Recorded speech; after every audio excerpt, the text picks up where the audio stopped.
سجل اور احد کی طلاق ہو گئی، معروف صحافی کا دعویٰ۔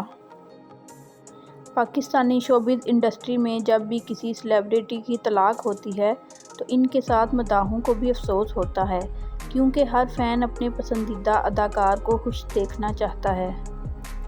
ایسا ہی کچھ حال اداکارہ سجل علی کے ساتھ ہے۔ ان کی شادی کو مداحوں نے خوب پسند کیا تھا، سب چاہتے تھے کہ یہ خوش رہیں۔ سجل اور احد کی جوڑی پسندیدہ جوڑیوں میں سے ایک تھی۔ سجل اور احد کی شادی مارچ 2020 میں ہوئی تھی، جس کے بعد مداحوں نے ان کی جوڑی کو شوبز کی پسندیدہ جوڑی قرار دیا تھا اور ہر کوئی ان کے فوٹو شوٹس تک کو پسند کیا کرتا تھا۔ لیکن اب 2 سال بعد سجل کی علیحدگی کا سن کر سب بھی افسوس کر رہے ہیں اور سجل کے حق میں دعائیں کر رہے ہیں۔ اداکارہ نے جب سے احد کا نام اپنے انسٹاگرام اکاؤنٹ سے ہٹایا ہے، اسی وقت سے لوگوں کو اندازہ ہو گیا کہ اب سجل اور احد ایک دوسرے سے علیحدہ ہو گئے ہیں۔